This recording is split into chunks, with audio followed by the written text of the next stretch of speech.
Thank you for coming. So I'm Karen. In addition to outpatient therapy, I'm a crisis clinician in the ER. I cover most of the weekday, daytime shifts, and I've been at the hospital for about 19 years. So psychiatric crisis, suicidality is certainly something we see a lot, and I'm very thankful to see how many people came out to learn more about it. My name's Samantha Johnson. I'm one of the primary care social workers at Monadnock. Along with that, I work on call after hours for our crisis team in the ER. I've been at the hospital for a year, and my experience before that was working on crisis teams in Massachusetts. And I'm Kevin Stevenson, Director for Acute Care Services with Monadnock Family Services. We are the region's community mental health center.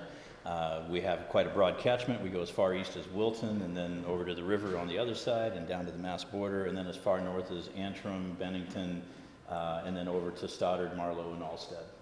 So we have a pretty broad swath of the area down here in the Monadnock region that we cover, and obviously we partner with these folks from time to time when we need to, and I'll be sharing all about mobile crisis and that new program that the state has rolled out. Okay. So what Sam and I are going to go over together first is talk a little bit about statistics nationally and for New Hampshire specifically.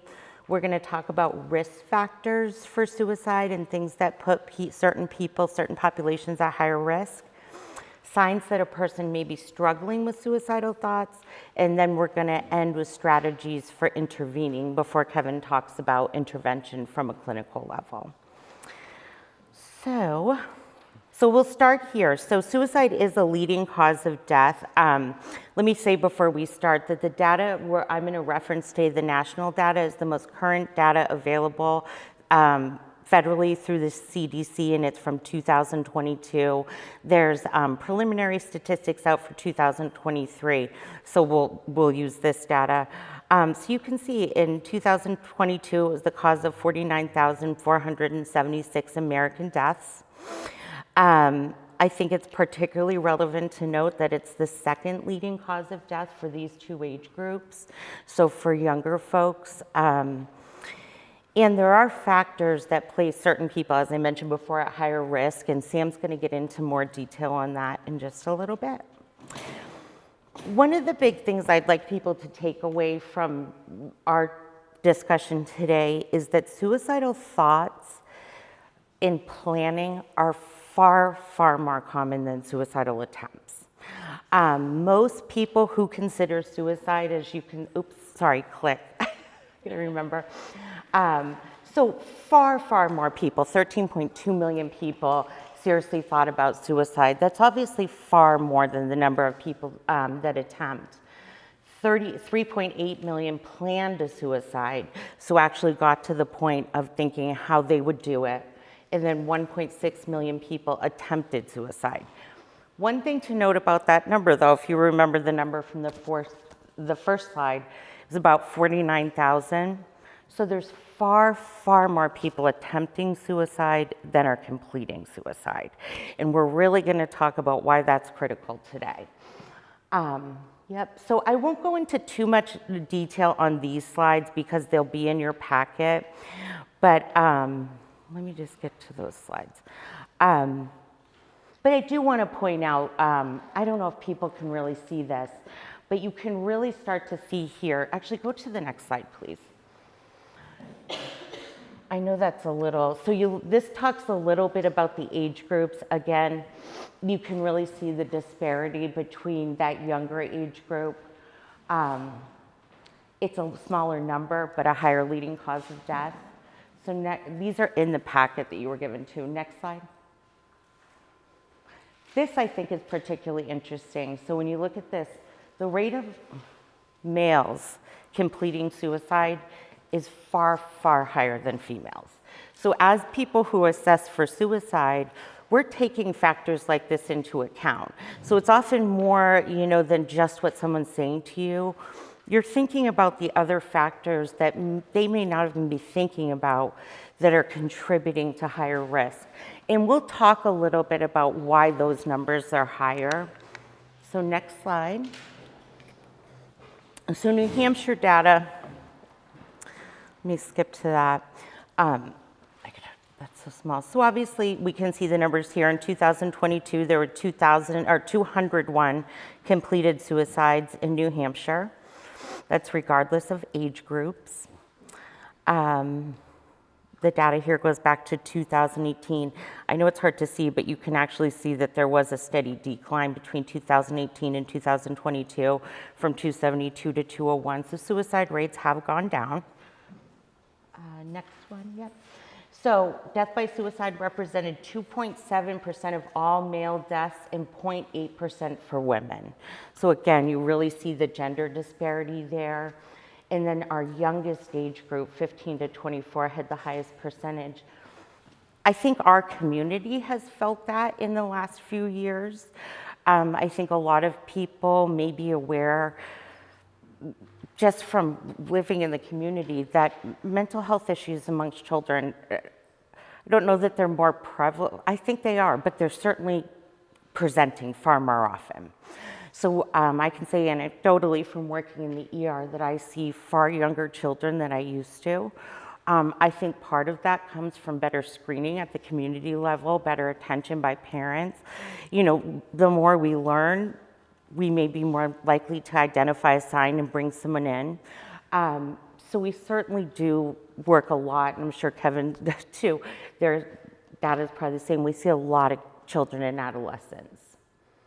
So next slide. This is interesting to me, as you know, there's also industries and occupations that put people at higher risk for suicide. Mining, quarrying, or oil and gas is the highest industry occupation. Students.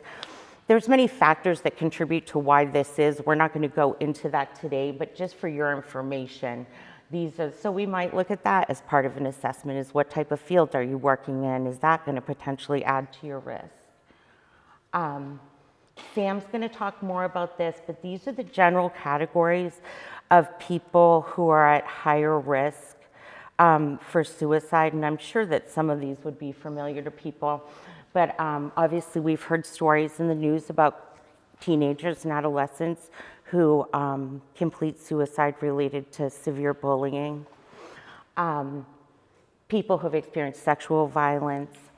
Age has to do with it, race and ethnicity, veteran status. If you live rurally, you're more likely to be at risk for suicide versus living in an urban setting. As we talked about, certain industries and jobs, and then sexual orientation, which is particularly relevant in the adolescent community. So Sam is actually going to talk a little bit more now about these specific groups. So we chose these groups specifically to discuss today because we feel like this mimics the population that we see the most, especially in the ER and in the practices. To note, when we had talked on the slide earlier about different races and ethnicities, the most high population with the most high risk for suicide is Alaskan and Native people. Yep. I think it's Alaskan and Native, which we don't have a very large population about around here. So we chose to stick with these populations to talk about today. And I think the second highest to that is Caucasians, so which obviously is representative of our population. So when you narrow that down, essentially it's Caucasian males in essentially like a middle age range that are at highest risk for completing suicide. And part of the reason for that is because they are most likely to use a fatal means. And men are more likely than women to use a fatal means. So we'll talk more about that, but that's certainly our highest risk group here. All right, so when we look at youth and adolescents specifically, suicide is the second leading cause of death for people within this age group, as Karen discussed earlier.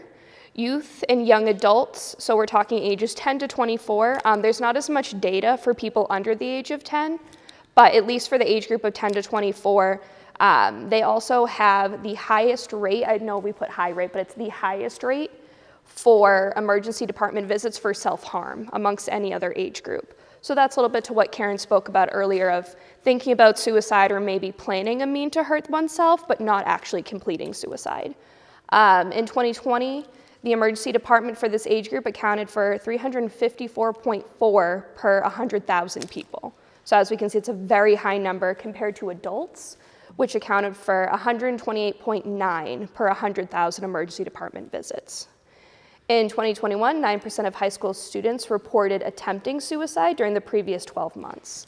So again, attempt does not always mean success. Sometimes it may just be an attempt, and that might be something family or friends know about, or sometimes it may go unnoticed.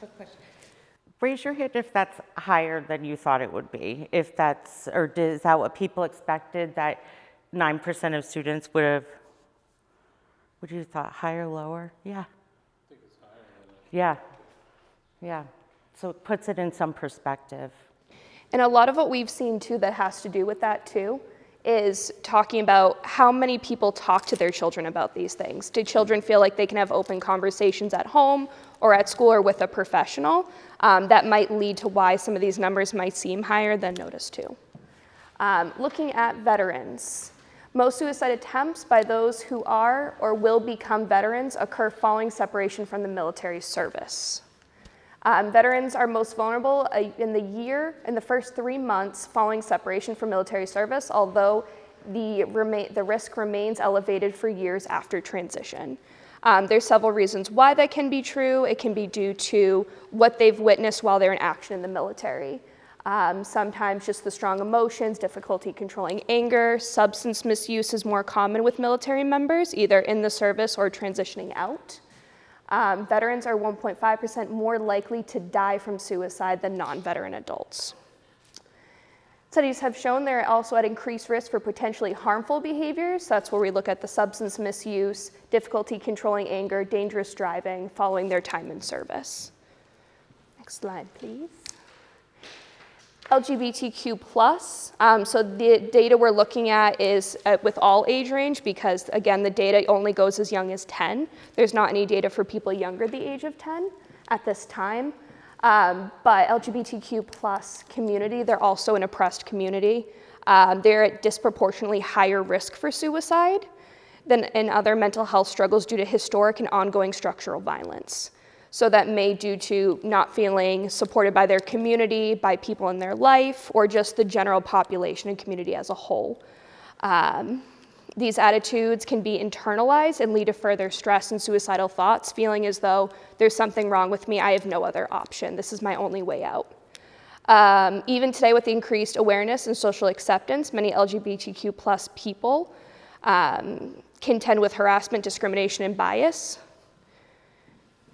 And in 2021, 26.6% of high school students who identify as lesbian, gay, or bisexual reported attempting suicide within the last 12 months. Is that surprising to anybody? Okay. This rate is 5 times higher than the rate reported by heterosexual students. So as we can see, it's disproportionately higher for this age group in this community. Next slide. And suicide attempt survivors. We'll talk about this a little more at the end too. This is still the strongest risk factor for someone to complete suicide is having a history of suicide attempts, but we'll talk a little bit towards the end of the data that shows it does not always mean you will actually complete suicide just because you have attempted. But 50% of people who die from suicide have previously self-harmed. Self-harm can be categorized as cutting, burning, sometimes just any type of self-mutilation. 1 in 25 patients who presented to the hospital for self-harm will complete suicide the next 5 years. And the risk for suicide after suicide attempt still persists up to 32 years after their attempt. A diagnosis of psychosis or major depression can be one of the strongest risk factors to support the above statistic. All right, signs and symptoms. Next slide, please. So these are, a lot of this data and a lot of this information was pulled from NAMI, the National Organization for Mental Illness, specifically for New Hampshire as well.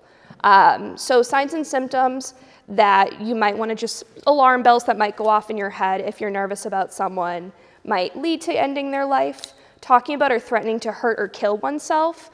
Anecdotally in society, a lot of people have kind of taken on the verbiage of, oh, today was so tough, I'm just gonna into a tree. I think we all have heard, whether it's coworkers or someone in your life said like, oh, today was so hard, and just anecdotally, sarcastically, oh well.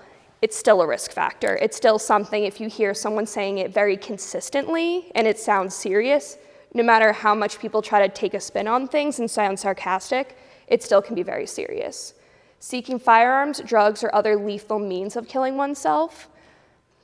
Talking or writing about death, dying, or suicide. In the age of social media, we also look at if someone's tweeting, posting on Facebook, texting. It's not always just writing, but people do still to this day write letters. Feeling hopeless or feeling trapped like there's no way out. Feeling rage or uncontrollable anger or seeking revenge. Dramatic mood changes. If you notice someone is more angry than usual or calmer than usual, if there's a distinct difference in their typical presentation, that's a very large sign and symptom. Yes? One thing you'll hear about people often, and we're not going to talk today so much about the severely depressed patients who are intent on completing suicide. That's a category of people that once they've decided it, it can be really final. But what you often see in these people is if you see someone who's been very depressed and they suddenly don't seem depressed anymore, that can be a very concerning sign, because what happens is that as that ambivalence about taking your own life resolves, people start to feel a sense of relief. And so often you'll see someone sort of seem like they're fine overnight. That's concerning if they've been very depressed. Yeah, so it's kind of counterintuitive. Absolutely. Seeing that there's no reason to live or no purpose in living, acting reckless or engaging in reckless activities, increasing alcohol or drug use, withdrawing from friends, family, and society. We see this a lot of people who are starting to pull away from their loved ones saying, I'm fine, don't worry about me, there's nothing to worry about, I'm okay. Feeling anxious or agitated. This does not mean every person who's anxious or agitated is at a higher risk, but it is just still a risk factor. Being unable to sleep or sleeping all the time. One of the biggest factors when we look at with depression is the difference in moods in the sleep. If you see someone who's not going to work, calling in sick all the time, sleeping all day or not sleeping at all, someone who said, I haven't slept in 3 days, that's a risk factor and a sign and symptom. And we're going to come back to talking about what do you do if you see these kind of signs or you feel concerned. But the next thing I'm going to talk about is prevention measures. And it's really, first of all, we have to remember no one can entirely prevent another person's suicide. There are things we can do to intervene, but there are people who are, for many reasons, maybe not just chronic depression, but physical health, they're intent on doing this, they're not going to seek help, and they're not going to tell people they're doing it. We're talking about that whole other category of people today where there's a window for intervention. And so we're going to talk about that. And these are the practical steps we can take to help someone in a suicidal crisis or someone we fear could end up in a suicidal crisis, either because of their mood or because of their risk factors. Okay? So here's what we know. Most suicidal feelings pass. We saw those numbers about the amount of people who thought about suicide, reported thinking about it. They did not all attempt suicide. Most normal adults, even non-depressed adults, will tell you that at some point in their life, they've had a fleeting suicidal thought of I could just end it now. I wouldn't care if I didn't wake up tomorrow. It may not be an active plan, but it's not entirely uncommon for people to have a suicidal thought. Obviously, what we're talking today goes beyond just the brief passing thought, but we do need to remember that most suicidal crises pass. We also know that most people who attempt suicide are still not sure they want to die. So it's not that category of people who are resolved in it. They're almost relieved that they're no longer struggling with this choice. Most people making an attempt don't really know how they're in a crisis. The other thing is we know is in that moment of crisis, they're not thinking clearly. Their brain's telling them to do harm to themselves, and that's not a brain in a normal state. So if we can protect them during that time-limited crisis, we can often prevent lethal attempts, okay? Next slide. I find this next slide so telling. So a 2007 study of 153 survivors of near lethal attempts were asked, how much time passed between the time you decided to complete suicide and when you actually attempted? You'll see that 48% of people, it was less than 20 minutes that they had thought about it at all. Not that they maybe had never ever considered it, but this is not someone who's been planning this for weeks. Most suicidal acts are impulsive. And generally, and we see this a lot in the ER, suicide attempts are generally impulsive reactions to life stressors. So a huge fight in a relationship, losing a job, fearing maybe something publicly coming out about you. It can be Almost suffocating in a sense. yeah, it's just right, like I have no other solution to this problem, as opposed to someone who's been in like a chronic depression or a chronic state of pain somehow physically. And you see, only 13% of people said they even thought about it more than one day. So this tells us a lot, because this is where we get to talk about lethality. Because we know that most people, the thoughts are going to pass. They're probably not even sure they want to die. So the most important thing we can do is prevent them accessing a means that will be fatal. Because most likely they'll come around. So next slide. Sure. Just on that last slide, Yeah. do you have any idea, how many of those people actually had a plan or had means? Because if they plan to do it right away, is it something that they just look to grab the closest? Correct. Or they... That data, that specifically was about near lethal. So these are people who actually made an attempt that could have killed them, but something intervened. But you're absolutely correct. What you're referring to is what we would call kind of in the world of like a suicidal gesture, where someone might do something very impulsive in the moment that's not likely to kill them, but it's more so sending a message to people around them. But you're absolutely correct, though, in your point that, right, if you've thought about this for less than 20 minutes, you're not really having a lot of time to access means. So you're most likely going to go for something that's easily accessible, which hopefully won't be something that can truly kill you. I'm going to talk about some data about that. Most means used that people use to attempt suicide are reversible. So yes, exactly. They haven't thought out, how to get the lethal means. So let's talk about lethality. So inherent deadliness. So when we talk about that, people might be thinking about CO2 in a car. Decades ago, that could kill you. Most likely today in newer cars, that won't kill you. So, people may have a thought in their mind. So what I'm getting at today is sort of how people might think about, or in this slide is how people might think about suicide.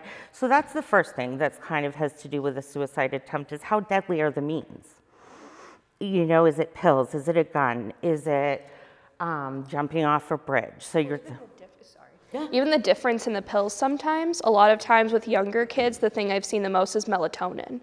They know melatonin is something that'll put them to sleep for the night. It's non-lethal. Depending on if you took, let's say, I don't even know what the lethal limit is. I don't think there's data to even prove there's a lethal limit to that extent. But even, taking a bottle of like an antipsychotic medication versus 4 to 5 melatonin can also show that level of deadliness as well. So someone in that 20 minutes, think about all the things you'd have to consider to really die in this less than 20 minutes. The inherent deadliness of the method, go for it. In less than 20 minutes, you can easily take a belt and wrap it around a closet rod in a closet. So that's my next one. Accessibility is something, I'm a retired fire service, and I've seen more more suicides that way than. Yep, exactly correct. You know, ease of use. That hanging can be a mixed bag on that one because hanging for some people can be technically complex. They don't know how to do it. The bar breaks, you know, something like that. But and you actually kind of like right on where I'm going with this is accessibility. So accessibility, so given the brief duration, someone's in a suicidal crisis, if there's a lethal, you know, you have a bottle of pills sitting out that could kill you, so, you know, like opioids or, you know, these higher risk kind of meds, that poses a much greater risk to someone in a suicidal crisis than someone who has to hoard single pills over the course of months. That's someone who's really planning it. You know, if someone's like dispensing their meds, if you're suicidal and there's a big bottle of pills right there, that could be a very easy go-to. The other thing here is that it's the ability, the ability to abort mid-attempt. So far more people start a suicide attempt than carry it through. So methods that can be interrupted without harm, mid-attempts, not always without no harm, you know, there can be overdosing, cutting, CO2 poisoning, hanging or suffocation. People who are attempting those things have, even though it could be a small window, a little window to reconsider what they're doing. And I would say the vast majority of people we see in the ER are people who have aborted mid-attempt. Or caught mid-attempt.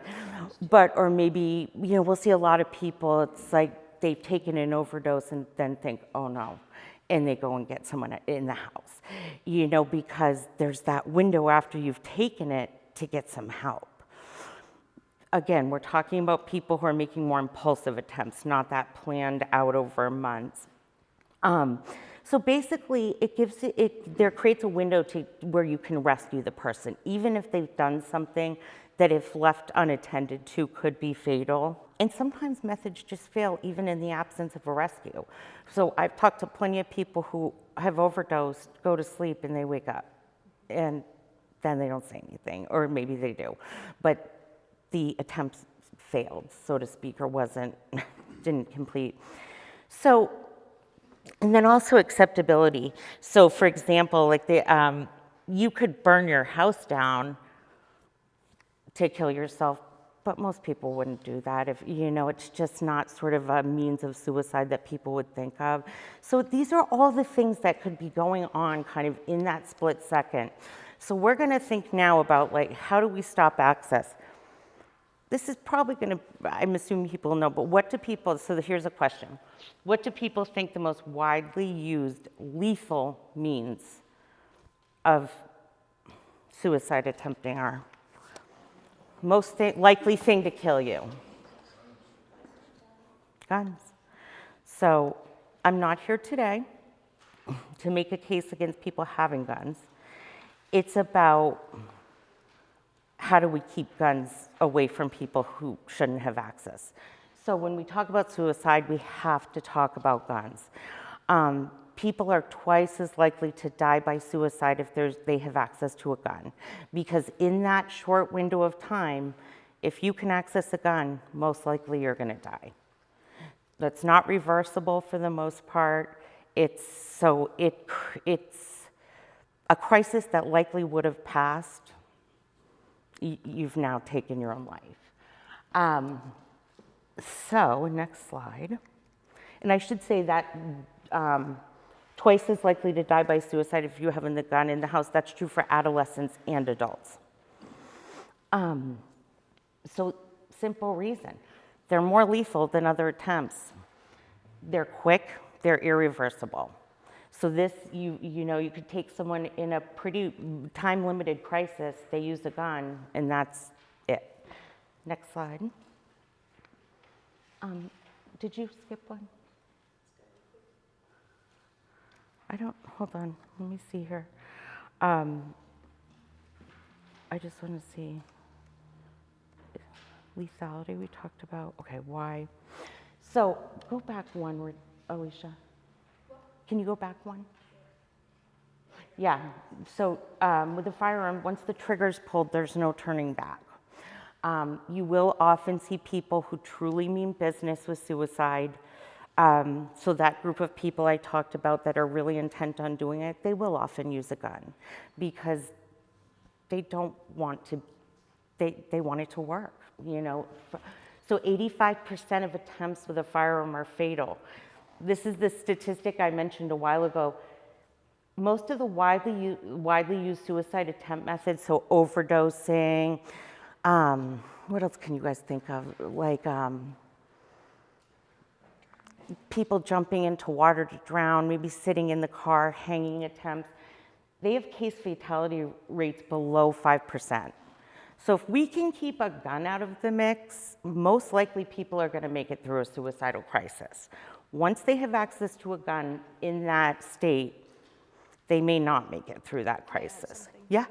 Sometimes too with that 15%, they may not die, but there may be severe disfigurement, which can then also lead, studies have shown, to a second attempt because it's, oh, I can't do anything right. This is the most lethal weapon, and I still couldn't even end my life. A lot of times you'll see facial disfigurement when sometimes that'll happen, but like we said, 85%, so it's only 15%. It's a very, very small statistic. I went to so the topic is kind of preventing access to lethal means, and I don't know if anyone else was there, this was years ago. Someone did a presentation at Conval about this, and it seems so obvious, but as I sat there, the woman gave an example that's always stuck with me. So, you know, I think most of us have had the experience of at some point being on a diet or trying to limit eating certain things. So imagine you're on a diet and think of whatever kind of like your trigger food would be, and you're there, it's late at night, you're in your pajamas, you decide you want that. You know you shouldn't. If it's in the freezer, you might get up and do it, right? Or in the cupboard. If you have to get dressed, get in the car, find an open store, drive through the dark New Hampshire streets, you might talk yourself out of it before you follow through with that. So it's a simplistic way to look at it, but basically, if you don't give yourself access in the moment, you might not still want it by the time you work out all the details. So it's really about just not creating impulsivity or blocking that impulsivity. So next one. So when we talk about means reduction, it's about, you know, just locking these things sometimes. So locking guns, putting away pills, thinking about what's that? Knives, that maybe, you know, the other thing I'll mention is that most people might think, oh, if you tried something, a suicide attempt, and it didn't work, you're just going to reach for the next thing. Not really. Most people have thought about a plan, if they've thought about it at all, and they're not going to just be switching it up mid-attempt. So again, it gives time for the crisis to pass. We don't often see people who tried the pills and then 5 minutes later tried to hang themselves. It just doesn't work like that as much as people might think it might. We think about means reduction. Have people heard like what they did with the Golden Gate Bridge and some of these big bridges is the bridge nets. A lot of pushback because of aesthetics. Suicide rates on these bridges have significantly dropped, you know, because they stop people from, you know, it saves them from themselves in the moment. Go ahead. I heard that there used to be a big thing about just leaving the gas stove on in like the late 1800s, and when they switched to a new, safer type of stove, the suicide rate crazy. Same with CO2 in cars. You know, right, it would be very difficult these days to kill yourself in a car like that in the locked garage because... Do you know what year? No. Wait, so cars made after the year 2005 are significantly more difficult. That old, again, paraphrase of that potato in the tailpipe, any car after 2005, that will not work. People sometimes will get creative and get a hose and become more chemical. Again, if someone is within that 20 minutes, they'll try it, they'll sit there, it doesn't work, they'll stop. Someone might think, well, if they go to jump off this Golden Gate Bridge and there's a net there, they're just going to go to the next bridge. Remember, it's time limited. So probably by the time that doesn't work, they're going to be past the crisis. So it's just stopping them in that moment from being able to do that. The car, like you said, the gas stoves. It's these things that just we've decreased the lethality over time. So means reduction, it does not change that impulse that people may have or necessarily lower the number of attempts, but it's going to save lives because people aren't going to be able to access something in that moment that can actually kill them. So it's just really something to think about, you know, as if we have people in our lives that may have that kind of suicidal impulsivity. I have depressed patients who they may have a gun in their house, but they don't have the key. Someone else has the key to the box. You know, and if they're in a good state of mind and they want to go hunting or whatever, they can, you know, it's fine. But if there's any question, pills can be, I've had plenty of patients who in an impulsive moment, they're going to go towards pills. So they lock up the pills and someone dispenses them to them. But often patients are agreeable to this as part of treatment because they know when they get in that state of mind that they could do something impulsive. Or if you even think about the knives too, when you had brought up the knives, we're not talking about butter knives that you use to cut your bagel in your drawer. We're talking about hunting knives. If you have those, you think of those big butcher blocks on the counter. I've seen that far more with youth and adolescent age children. It's very easy to prop those on top of a cabinet because then you hear them climbing on top of it. You know, there's more work there. Or if you think about lock boxes. Lock boxes may seem very expensive. You can get them at Walmart for $15. Quick little key, put all the knives in there, throw it underneath the drawer. And then anytime you need to cut something, open it up, take the knife out. Something as simple of that can... And again, someone could make the argument, well, if they really want a knife, they'll get one. That's true. But you always have to go back to that, but most likely the crisis will have passed by then. So that is sort of, that's mine and Sam's part. Oh no, Sam's gonna talk just a little time. We're almost at the end of our time. So I think we are. So Sam's gonna talk a little bit more about intervention and then we'll hand off to Kevin. Next slide, please. So when we think about different interventions, these are things that you can do when you're nervous about someone's going to end their life, if you're just worried about somebody. These can start earlier on. They don't just have to be in a crisis. Letting someone know that you care about them and they're not alone can make the world of a difference. I can't tell you the amount of people I've seen at the hospital and in the emergency room. I have nobody. I have no supports. But then grandma, mom, aunt, uncle are in the waiting room saying, we're here. The patient might not know you are. They might not know. Reminding people of that. Asking about the reasons for living and dying and actually listening to their answers. Trying to explore the reasons for living in more detail. Oh, you love your dog? Why do you love your dog? I've seen people more often than not that their animals are what's keeping them there. Talk about the animals. Ask them why they love them. Encourage them to seek help that they are comfortable with. So again, this is when we're not in imminent danger. This is when you're worried about somebody, you think there might be a risk there, having that conversation of, would you be comfortable talking to your doctor about this? You know, let's look into counseling. What would that look like for you? But when we look at imminent danger, this is more when Karen was talking about that 20-minute window. Keeping them away from the harmful objects, so guns, medication, ropes, knives. Staying with them until they're connected with support. Please don't leave them alone. Even if that means calling 911, calling a crisis team, calling a crisis line, which Kevin will talk more about. Getting those support services in place, 988. Just like 911, 3 numbers, 988. We have some really good cards back there to describe exactly what 988 is. Kevin will talk more about it too. Next slide, please. Here are some things that we have found helpful to provide to crisis and emergency services if you do call them. So if you're calling the 911, the 988, any of those, these are just things that they're probably going to ask anyway. It's just good to know. If there's access to a gun, lethal dose of medication, or means of suicide.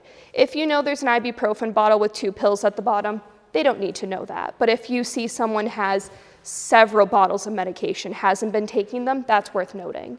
A suicide note, will has been written, or giving possessions away. Upcoming anniversary of a loss. We can think about losses in several different ways, or anniversaries. Even just car accidents sometimes can be triggering enough for a person, because when we look at, let's just say trauma briefly, trauma is subjective. 2 people can go through the same incident, and one person, it can affect more than the other. If you know there's an anniversary coming up, just worth noting. If there's current or increased drug or alcohol use, recently ended communication with a mental health provider. Sometimes we'll see people say, oh, that therapist did nothing for me anyway. I don't need to see them anymore, I'm cured. It's worth noting. If they stop taking their prescription medications, also worry about if they're hoarding the medications. Recent decrease in communication with loved ones. And if there's a current safety plan in place, some people who do have therapists and psychiatrists, it's very formal, very standard form of practice. We will do safety plans with them. It's good for the people to know on the phone if there is a safety plan in place because that gives them something to talk about with the person at risk. Next slide. This is the least bleak part of the conversation. This is the hopeful part. By starting the conversation, providing support and directing help to those who need it, we can prevent suicide and save lives. I know this is not a conversation people always like to have, but as we know, this is part of our everyday life and we need to talk about it. Offering immediate services to those who need it, like local crisis teams, provides invaluable support in critical times of connection. Even just getting on the phone with 988, I've called with patients, I've yet to have someone say they've had a negative experience. When people answer the phone on the other side of that crisis line, they meet you where they're at. Wherever you are at, that is how they're going to speak with you.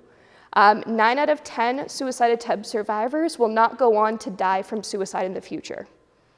It is a very, very good thing. 7% of individuals who had previously attempted suicide will eventually die from suicide. 23% reattempted non-fatally, and 70% will have no further attempts. Is that shocking to anybody? Sometimes the suicidal crisis can be what really tips people into treatment. And Absolutely. I guess as ER people will say, you can always bring them to the ER. We certainly don't hospitalize everyone we see. Nope. Sometimes just the ER intervention is enough to de-escalate the crisis. So if you're ever in doubt, or you don't have to question, is this serious enough, we'll see them. Absolutely. In the next slide. These are some of the crisis lines. So 988, as we talked about, you can call it or text it. New Hampshire Rapid Response Access Point, Kevin's going to talk more about that. The National Maternal Mental Health Hotline is a really good one too. We give that out a lot in OB. Thinking about postpartum, all of that. Won't get too into that. The Trevor Project is specifically LGBTQ plus friendly. Was originally based for transgender people, but now they see, well, they'll talk to anybody. Anybody can call them. But their crisis line people are specifically trained for LGBTQ plus with that in mind. LGBTQ plus helpline, and then disaster distress helpline. Yes. If you have someone that you're getting close to wanting to make a phone call to help them out and they're in the LGBTQ spectrum, Yeah. would you call the Trevor Project or would you call the hotline number underneath the... So I think it would depend on the person and how quickly you're looking for them to talk to. So It's more trying to get a conversation. I would say getting a conversation going, start with 988. Even those, most mental health clinicians are going to have some comfort. Absolutely. Well, cultural competency is obviously key. Of course. Yeah, there's certainly nothing, I often find people think that things have to be at a certain level to do things. I think, yeah, if there was any question, go right to an LGBTQ line, you know, people tend to, we have hospitals that will take in their psych units different populations, like an LGBTQ unit versus like a uniform service provider. People get something out of, you know, it's like substance use, other people who get it. Mm-hmm. So anytime you can kind of connect it to like an identity-specific resource, you may get a better response. Right, that's what I said. Which, if you prioritize those, the Trevor Project versus the LGBT line, why would you call one over the other? Really no big reason. I just put them both on there because they're worth knowing. The LGBT National Helpline has been around longer. The Trevor Project, although they do have a crisis line, they do a lot more. They lobby in Congress. They do a lot of different things. But so I would say these are all like the very most reputable kind of crisis line, you know, really vetted, serious crisis lines in these resources. I'd say when in doubt, I always say 988. 988 because it's national. It's across the entire country. It'll be a second chance. If I if you get if you talk to somebody, you get them to agree to make a call, they're not gonna make a second call. No. Then 988. 988. You've gotta really. So I'll give you an example that I wasn't going to share, but I think it's pertinent to this. Target in Keene. I was being checked out by a person at the Target in Keene, checking out my bags. And of course, you work in mental health fields. I was talking to a friend about it. And the person checking me out said, you work in crisis? And I said, I do. Why? And she said, oh, someone told me about the Trevor Project. Can you tell me more about that? I'm part of the LGBT community. I kind of need help, but someone just told me to call them.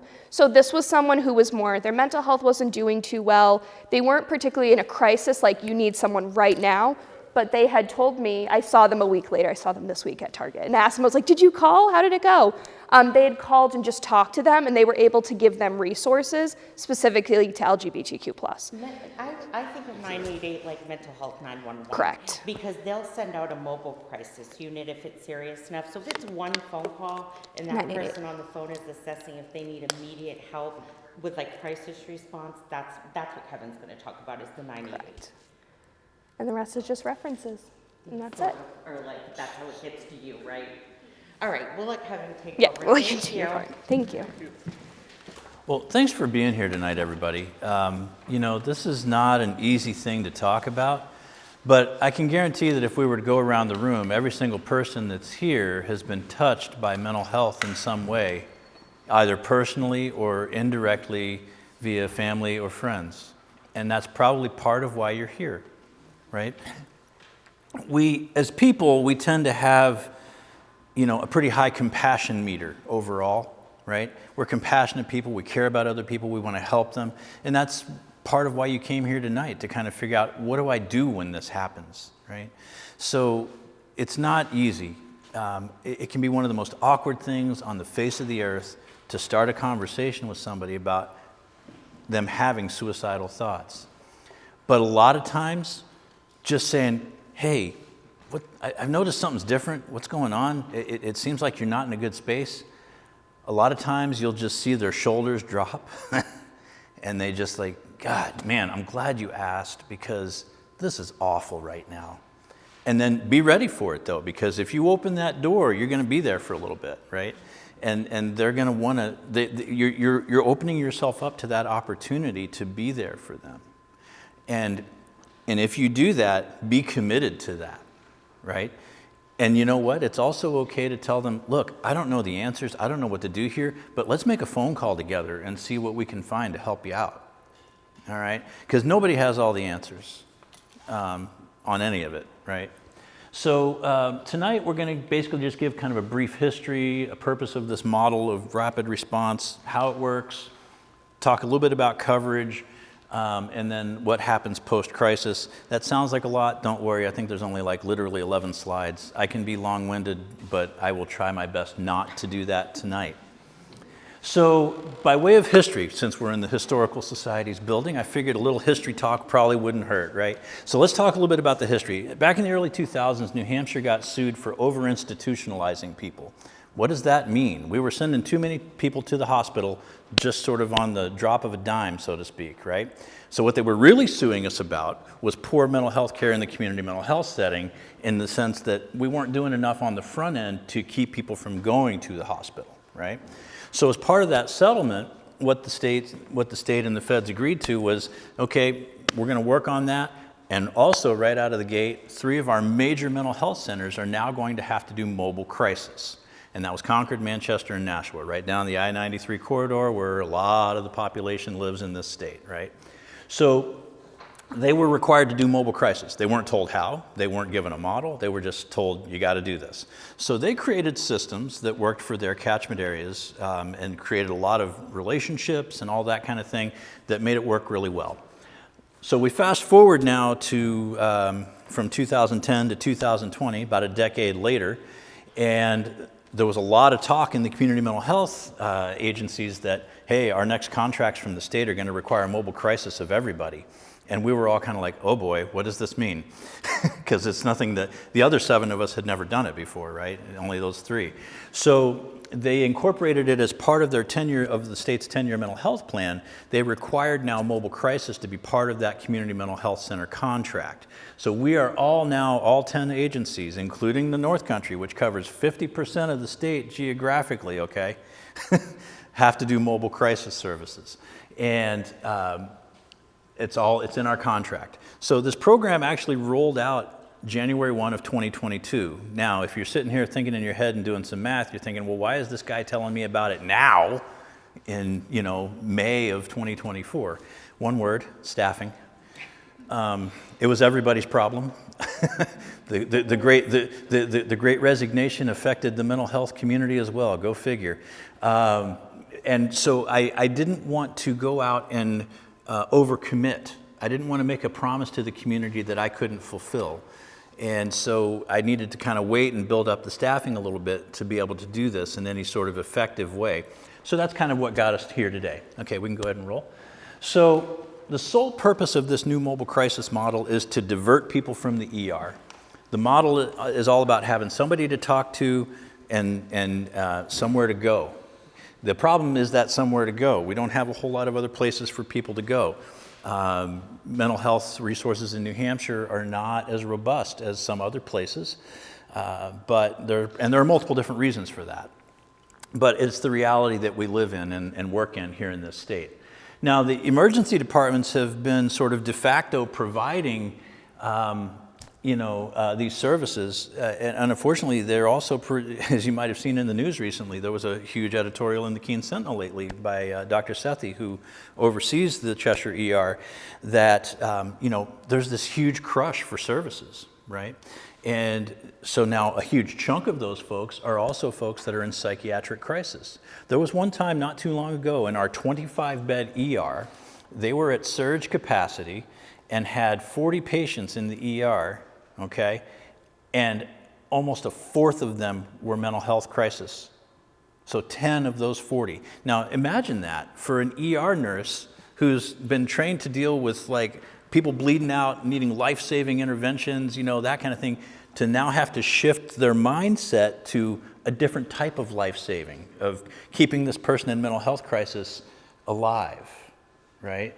And that's a difficult thing for the ERs. I do not envy their job. They love us when they see us come in the door. It's like Cheers. It's like, hey, everybody knows your name all of a sudden. So in instances when those patients present to the ED and we can discharge them with a safety plan. A lot of times the people that go to the ER, this is what's been sort of ingrained into the mindset in our region over the years. Hey, if you're in crisis, just go to the ER. And back in the day, that's all we had, right? I mean, prior to mobile crisis, that was literally the only place I responded to and my teams responded to. So in most cases, about half of them, really 50% of them, I did a data catch for 6 months of last year, we were able to discharge about 50% of the people that showed up from the ER. When they showed up to the ER in psychiatric crisis, we were able to discharge them home with a safety plan, which means they didn't need to go there to begin with. They could have done something different, right? And so when we look at that, that's really what this model is driving at. If I could decrease the ER's business by 50% in terms of just the psychiatric care, they would love me. They might even dedicate a room to me. Who knows? But not that I want that. I think that it's an important message to hear, though. Okay. So we can go ahead and bump to the next slide. So I know that you heard these ladies talk about 988. I pushed the access point because that is New Hampshire specific. I would prefer in any situation to call the access point phone number, right? Because 988 is great from a national standpoint, but people will eventually get through to the access point and get through to having a team dispatched. But the 833 number is a more direct route to that because, again, that's New Hampshire specific. There's people available at that line 24/7, 365. You can call it or you can text it. It's run by Carillon Health Systems, which is the managed care organization that used to be Beacon. Now it's Carillon. You can use it as a warm line or a crisis line. Maybe you just had a bad day and you want to talk to some objective third party. You can call that 833 number and talk to them. No harm, no foul, one and done. No further action required. Okay. So under this new model, though, it's caused a little bit of a mindset shift in the mental health professionals in the state that have dealt with crisis in the past, because now crisis is largely self-defined. So what we used to construe as crisis, what we used to understand of as crisis, was people in the ER that were actively suicidal with plan, intent, and access to means. Well, now crisis, the definition is kind of expanded a bit, right? And it's what the person perceives to be a crisis. And so that's been a bit of a mindset shift for us, and it's fine, we're getting there, but it was not an anticipated part of things when we first got the access point up and running. So when you call the access point, there's going to be 4 possible outcomes. You can go ahead and advance to the next one, please. So let's say you call the access point and you're just having a rough day, you're thinking like maybe something's really wrong with you. Come to find out, no, it's okay, you just had a bad day, there's nothing really to worry about. They're able to resolve the issue over the phone. You can hang up, no further actions required, okay? The second possible outcome is that you call the access point and things are kind of okay-ish. You're still not well, but you're not like in crisis. So they can do what they call an urgent referral, which means so it's a web-based portal that we use. We log into this platform called Open Beds, and the access point is logged into it on the other end. They see that we're available, and they can dispatch us for mobile crisis. We'll get to that in a second. But there's also a portal in there for them to send what are called urgent referrals. And when they send one of those, they send us a little synopsis, a little summary of what's going on the phone call. And then we have to reach out to that person and meet with them within 24 to 48 hours just to check in with them and see what's going on. Maybe there are other things going on that are causing them to feel like they're in crisis. Maybe it's a resource issue. Maybe they lost some sort of benefits that they used to be on and they need help reestablishing that. Maybe they've suddenly become homeless and they need some help with those kinds of resources. Maybe it's a substance use issue that isn't at the crisis level, but they know they seriously need some help with it. We can help them connect to the doorway or other places, for example. So there are a lot of different things that can kind of get wrapped up into that urgent referral component. All right, next slide. So the third one is really what the system was designed for. This is the actual mobile crisis dispatch. You call the access point and things are not okay. They have been on the phone with you for maybe 40 minutes trying to sort of settle things out. They can't establish a good safety plan with you. They can't be assured that everything's going to be okay. They tell you, look, we've tried and we need to get a team on scene with you in person to suss things out and see what can be done in terms of next steps. So that's when my team gets a dispatch through this web-based system. They get the dispatch, they give the person a call, say, hey, what's going on? Just make sure, we'll do a little bit of a triage. Any weapons in the home? Are they secured? Any animals? Are they secured? Are there other people on scene? Any history of violence with any of the people on scene? Just because safety is our primary concern. I don't want anybody getting hurt, either the people that we're responding to or the staff that are responding, right? So we want to make sure that safety is a major part of that. We always have the option of a police co-response if we're looking through things and we think things are a little sketchy and we're not really sure that we're completely safe with all of that. We always have the option to have a police co-response with us. And most of the police agencies that we work with are absolutely fine with that. It's not a question. So the mobile crisis team comes to you. That's that third possible outcome. And once they get on scene, we'll talk a little bit about that in a second, but once they get on scene, it's basically just an assessment of the situation. The team is comprised of a master's level clinician and a peer support person. So we have 2 different people going out on that team with 2 different approaches to things. The peers are trained in the intentional peer support model. If that's something that sounds interesting to you, you can Google it and find all the resources online. It's a really great model, and it's really kind of, to put it in the vernacular, it's for people that, have sort of been there in their mental health struggles. They're now in a much better place, and they can help other people that are struggling.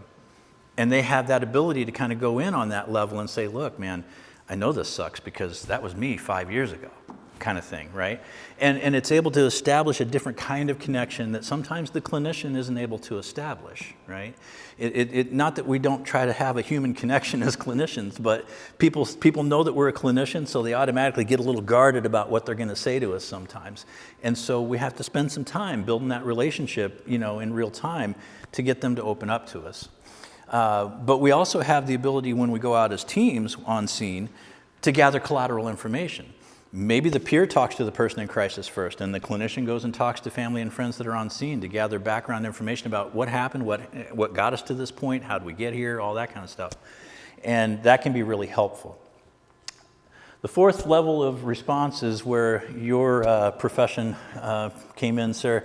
These are the calls that we never hope we hear about. It's active rescue. Somebody I just took a bottle full of pills and I'm really scared now, I don't know what to do. Or I cut myself and I'm bleeding out, I'm really scared and nervous now. Or I'm walking toward the bridge down here and you're not gonna stop me. They will dispatch 911 in those instances. And we won't even know about it until we maybe get dispatched to the hospital to go assess that person. So those are the 4 different responses from the access point. So in terms of coverage, I already talked a little bit about this, but all of Cheshire County and a western edge of Hillsborough County, far eastern border, Bennington, Francistown, Lindborough, Wilton, Greenville, New Ipswich, and then northern is Antrim, Stoddard, Marlow, Alstead, and Walpole, and then everything in between.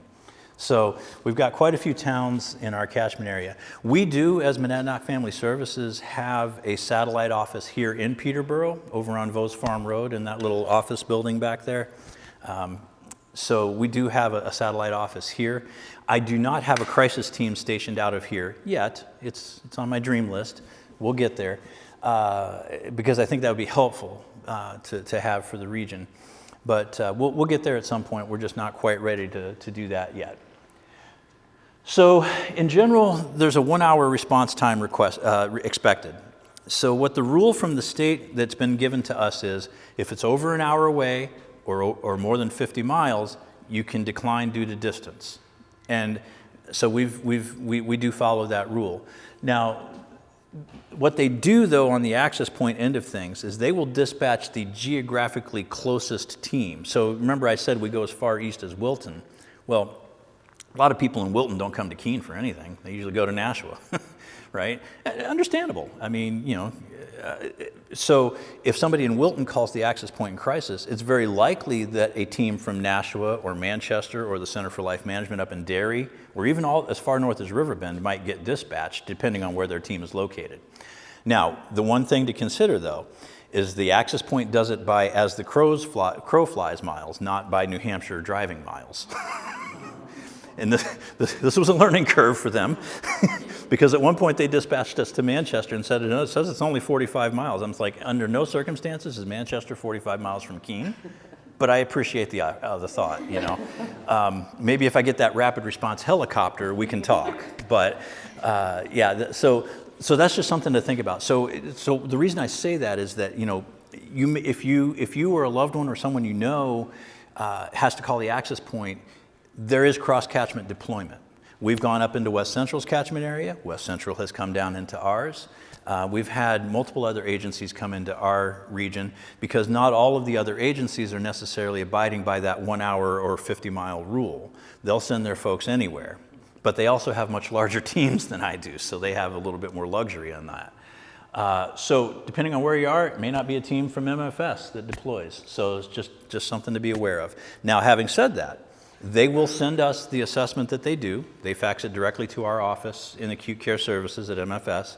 And usually they'll give us a call and say, hey, by the way, saw so-and-so. Not sure if they're connected with you. They really wouldn't tell us. But, we're going to give them a call tomorrow and, we'll make sure they've got your contact number. They can call you and set up an appointment if they'd like. So after the initial meeting, so let's say we go out on a mobile dispatch. We assess things on scene. There's 2 possible outcomes here, right? It's fairly cut and dried outcomes. Either we're able to maintain you in the community with a reasonable safety plan and some follow-up, or we're going to have to look at the idea of hospitalization, right? And when we look at hospitalization, then there are also 2 possible outcomes. Maybe you agree, yeah, things aren't good, I really need to go get some help. Or maybe you're like, no.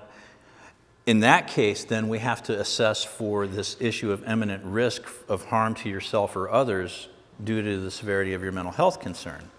So that's where we start talking about things like involuntary emergency admission and things like that.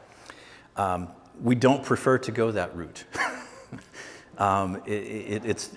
It can be really hard for everybody involved. I've met with more families that have had to do a petitioner statement for an involuntary emergency admission, and as a parent, I can't even imagine having to do that for my own child, right? I can't imagine having to do that for anybody in my family. But sometimes it's the absolute right thing to do, even though it's the hardest thing to do, because that person is on a trajectory where they're going to end up potentially dead, or at least seriously harmed. And so part of our job is to try to help avoid those things. But post-crisis, it depends, whether it's an urgent referral or whether it's an actual crisis call, we can see you a few more times. We can see you up to 5 more times post that initial crisis. Now, there's also, I'm learning recently that there may be ability for us to see more than that, but I didn't put it in the slideshow because I haven't gotten confirmation on that yet. This model, you have to understand, this model is very new, and it's still coming together to be what it's supposed to be. It's done a lot of great things so far, don't misunderstand. It's done some tremendous things. A lot of people have received a lot of help from this model. And we're just kind of working out some of those more behind the scenes stuff about what can we really do to make sure this person is okay, right? Now, having said that, let's say we're working with you after we've done a crisis assessment, and we're like 4 visits into those 5 visits, you have another crisis, we're going to start that counter over again, right? So we can still see you after that second crisis for another 5 times. So it's not like we just drop people or anything. We can't. We're ethically and morally, we just can't do that. We're obligated to provide the care to folks. So when we look at these follow-up appointments, there's a lot of different purposes to them, and I just put a few examples up here. Sometimes coping skills are a big issue. Sometimes people have good coping skills, but they've gotten to a really bad place in life, and all of that has flown out the window, and they just need a conversation about brushing up on what those coping skills are, or maybe they need to find some different ones. Maybe their old ones have kind of worn out their welcome, and they need to find a different way to cope with the stressors. Maybe it's an intake for services at our mental health center at MFS. Maybe it's a referral to other treatment providers like the Doorway or other things. Maybe they don't have a PCP. We'll get them into the PCP pool at Cheshire if they're in that area, or we can work with MCH to try to get them connected over here. Assistance with securing appropriate resources and supports. That's an important one, because the way I usually explain this to people is that a lot of the people that we see in active crisis, they've had a number of what I call small c crises that have then contributed to that big C crisis where they're like, that's it, I am done, right? So a lot of the role of my team in that follow-up, what are those little things that contributed to this big thing? And what can we do to help address those needs, right? So it's really about connecting them with those appropriate resources and doing it in a warm handoff kind of way. We're not just saying, hey, call this person. We're like, okay, get in the car, we're going. We'll take you to this appointment. Let's talk to SSDI. Let's see if we can get your benefits reinstated. Let's, do all these things, right? And that's where my peer support staff come in great use to the team.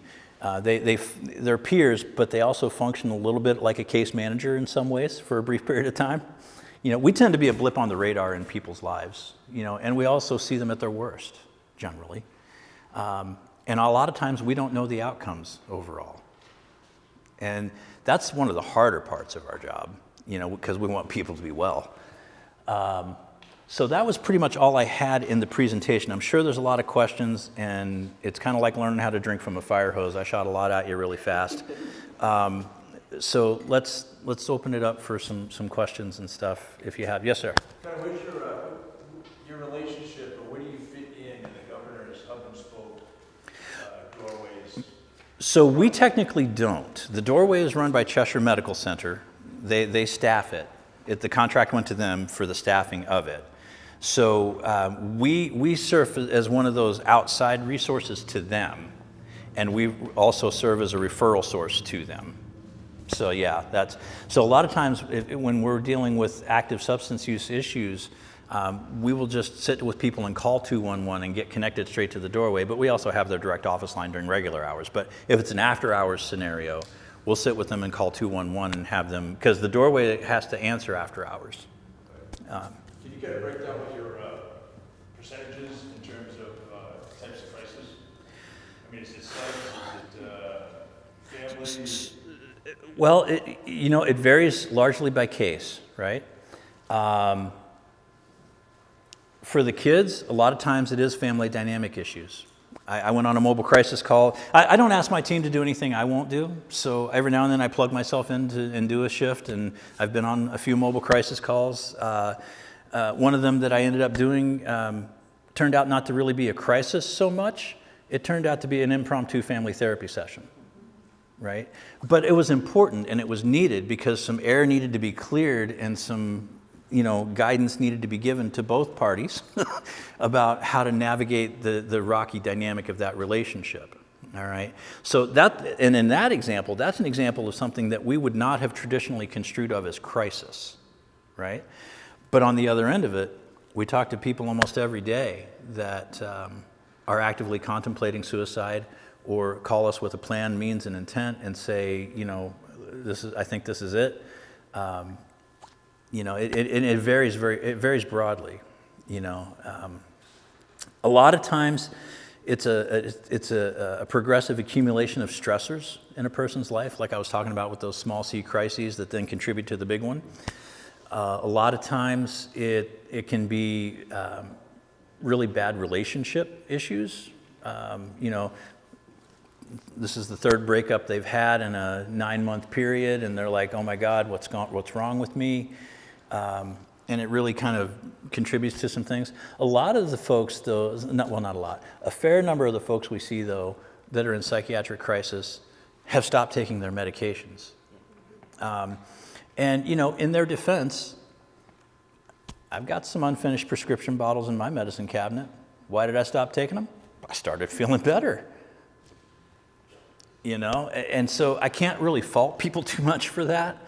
But by the same token, it creates a much bigger issue for them and their loved ones when they do stop that. And sometimes it takes a few cycles of that for them to kind of realize, okay, I need to get this together and stay on this stuff. I don't know, I hope that kind of helped. It's